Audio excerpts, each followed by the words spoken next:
अस्सलाम वालेकुम friends, welcome back to Top Smarties drama serial कभी मैं कभी तुम। अदील ने जो बोया वही काटा। यहाँ अदील के माँ बाप के साथ भी कोई अच्छा सलूक नहीं हुआ। रुबाब ने उनको खड़े खड़े घर से निकाल दिया और ये कह दिया कि मैंने आपको माँ समझा था, मगर आप और आपका बेटा दोनों ही लालची निकले। अब माँ को एहसास हो रहा है कि जब मुस्तफ़ा को घर से बाहर निकाला था तो उसने कैसे ज़िंदगी गुजारी होगी, कहाँ गया होगा मेरा बेटा। मैंने तो हमेशा और रुबाब को शर्जीना और मुस्तफ़ा पर बरतरी दी कि ऊंचे घर की बच्ची है, महसूस ना करे, मगर उसने तो हमसे हमारा सब कुछ ही छीन लिया। हमारे बेटे को भी सज़ा दिलवा दी। अदील को भी तो पुलिस पकड़ के ले जाती है और माँ बाप आ जाते हैं बेटी के घर, और कोई ठिकाना भी तो नहीं। अब इस उम्र में कहाँ जाएंगे। और अब माँ को इस बात का एहसास हो रहा है कि उसने जो किया बहुत गलत किया। घर नहीं बिकवाना चाहिए था, मगर अब इस बात का एहसास होने का क्या फ़ायदा। अब तो सब कुछ हो गया। जैसे कि मुस्तफ़ा को एहसास हो रहा है कि उसने शर्जीना के साथ बहुत गलत किया। उसने शर्जीना को कभी समझा ही नहीं, उसका साथ ही नहीं दिया, हमेशा दौलत के पीछे भागता रहा। और आज शर्जीना इस मुकाम पर पहुंच गई कि ज़िंदगी और मौत की कश्मकश में है। अब इतना बड़ा घर मुस्तफ़ा को काटने को दौड़ता है।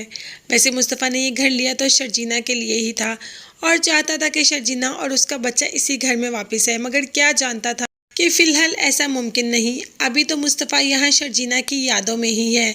उसकी याद में यहाँ पर पौधे भी लाकर रखता है, हर वो काम करता है जो शर्जीना को पसंद है। पता नहीं हम हर इंसान के साथ ऐसा क्यों होता है कि जो इंसान हमें सबसे ज़्यादा अजीज़ होता है, हमें उसकी कदर उस वक़्त होती है जब वो हमसे दूर हो जाता है। मुस्तफ़ा के साथ भी तो कुछ ऐसा हो रहा है। एंड के दिनों में तो उसने शर्जीना को देखना भी छोड़ दिया। बस अपने काम में इतना मसरूफ़ हो गया कि शर्जीना कभी याद भी नहीं आई।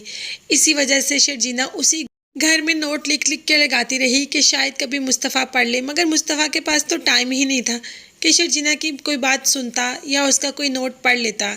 और आज शर्जीना के पास बैठा है, बस एक दफ़ा इंतज़ार कर रहा है कि शर्जीना आंखें खोल ले। मगर शर्जीना को डॉक्टर ने 24 घंटे अंडर ऑब्जर्वेशन का कहा है। 24 घंटे उसके लिए बहुत ज़्यादा ख़तरनाक है। मुस्तफ़ा गिड़गिड़ा कर अपने रब से दुआ भी मांगता है, नमाज भी पढ़ता है कि किसी तरीके शर्जीना को बचा दो। तो शर्जीना को जब होश आएगा, वैसे तो वो मुस्तफ़ा के साथ रहना नहीं चाहेगी, अपने माँ बाप के पास ही जाएगी, मगर मुस्तफ़ा शर्जीना को मना लाएगा। मुस्तफ़ा शर्जीना के बगैर कुछ नहीं। शर्जीना ने हर मौके पर, हर मोड़ पर मुस्तफ़ा का साथ दिया। बस मुस्तफ़ा शर्जीना को ही अच्छी ज़िंदगी देने के लिए थोड़ा सा उससे लाइल्म हो गया, मगर इसका ये मतलब नहीं कि मुस्तफ़ा शर्जीना से मोहब्बत नहीं करता। जब से मुस्तफ़ा ने मोहब्बत का मतलब समझा, तब से शर्जीना से ही मोहब्बत की, और अभी भी चीख चीख कर गिड़गिड़ा कर अपने रब से दुआ मांगता है कि किसी तरीके शर्जीना को होश आ जाए। बस फ्रेंड्स, अब आप लोगों ने जितनी ही केमिस्ट्री देखनी है देख लें, क्योंकि बहुत जल्द इस ड्रामे का एंड होने वाला है। और ये मैं आपको कह सकती हूँ कि इस ड्रामे का एंड तो अच्छा ही होगा। शर्जीना को होश आएगी, मगर वो मुस्तफ़ा को छोड़ेगी नहीं, और मुस्तफ़ा भी अपनी गलतियों पर शर्जीना से माफ़ी मांग लेगा और माँ बाप को भी अपने ही घर में रख लेंगे।